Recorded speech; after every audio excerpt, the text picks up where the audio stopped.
ನಮಸ್ತೆ. ನಾನು ನಿಮ್ಮ ಚಂದು.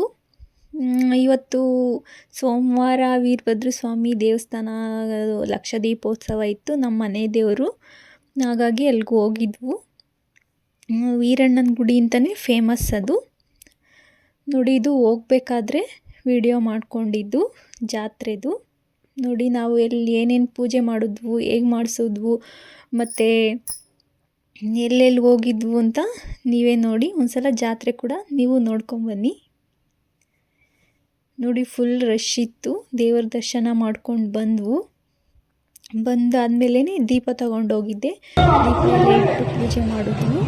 ನಾವು ಮನೆಯಲ್ಲಿ ಇಬ್ಬರು ಕೂಡ ಪೂಜೆ ಮಾಡಿದ್ವು ದೀಪದಿಂದ. ಮತ್ತು ಮಕ್ಕಳು ಕೂಡ ಮಾಡಿದ್ರು. ನಾನೇ ವಿಡಿಯೋ ಮಾಡ್ತಾಯಿದ್ದ. ಇದೆಲ್ಲಿಗೆ ಹೋಗ್ತಾ ಇದ್ದೀನಿ ಅಂತ ನೀವೇ ನೋಡಿ. ಅಲ್ಲೇ ಗಣಪನೂ ಇದೆ, ಹಾಗಾಗಿ ನಾನು ಪೂಜೆ ಮಾಡಿ ಅವ್ರ ಕೈಲೂ ಪೂಜೆ ಮಾಡಿಸ್ದೆ.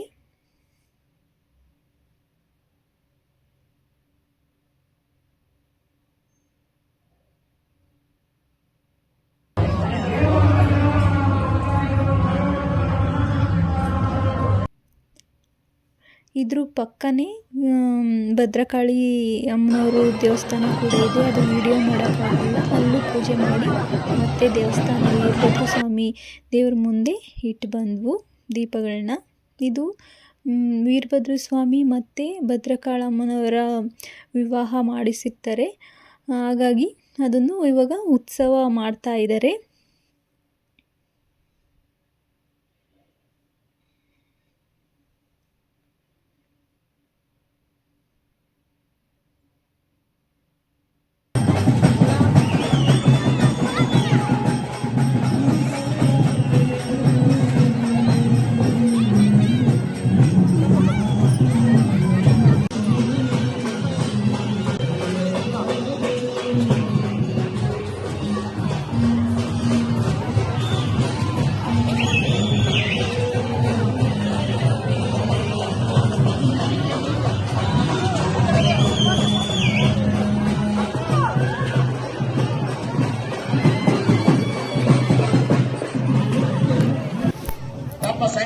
ಕರೆದಿರ್ತಕ್ಕಂಥ ಚಿಕ್ಕ ಪುಟ್ಟ ಮಕ್ಕಳುಗಳ ಬಗ್ಗೆ ವಿಶೇಷವಾದ ಕಾಳಜಿ ಇರಲಿ. ಇದು ಪೊಲೀಸ್ ಪ್ರಕಟಣೆ.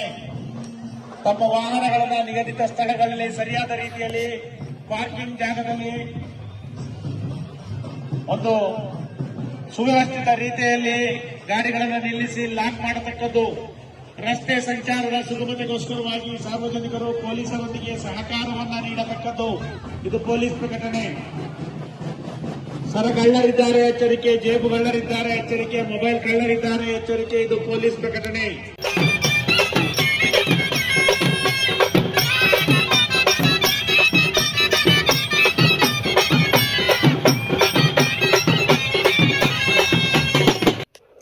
ಇಲ್ಲಿ ರಾಮಾಯಣ ನಾಟಕ ಕೂಡ ಇತ್ತು. ಇನ್ನೂ ಸ್ಟಾರ್ಟ್ ಆಗಿರಲಿಲ್ಲ, ಎಲ್ಲ ರೆಡಿ ಆಗಿತ್ತು. ನಾವಲ್ಲಿಂದ ಊಟಕ್ಕೆ ಹೋದ್ವಿ.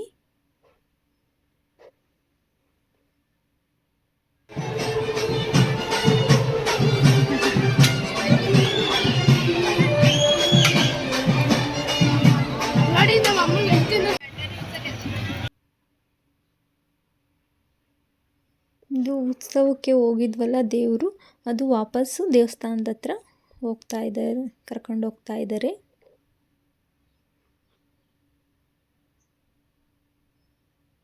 ಅಲ್ಲೇ ಐಸ್ ಕ್ರೀಮ್ ಕೂಡ ತಿಂದರು. ನಾನು ಶೀತ ಅಂತ ಐಸ್ ಕ್ರೀಮ್ ಏನು ತಿನ್ನಲಿಲ್ಲ. ಜಾತ್ರೆಯಲ್ಲಿ ಕಡಲೆಪುರಿ ಫೇಮಸ್ ಅಲ್ವಾ, ಹಾಗಾಗಿ ನಾವು ಕಡಲೆಪುರಿ ತಗೊಂಡ್ವಿ. ನೋಡಿ, ಜಾತ್ರೆ ಇಲ್ಲೇ ಎಲ್ಲ ಇಟ್ಟಿದ್ದಾರೆ. ಬಾಯ್ ಫ್ರೆಂಡ್ಸ್, ಪ್ಲೀಸ್ ಸಬ್ಸ್ಕ್ರೈಬ್ ಮಾಡಿ, ಲೈಕ್ ಕೊಡಿ.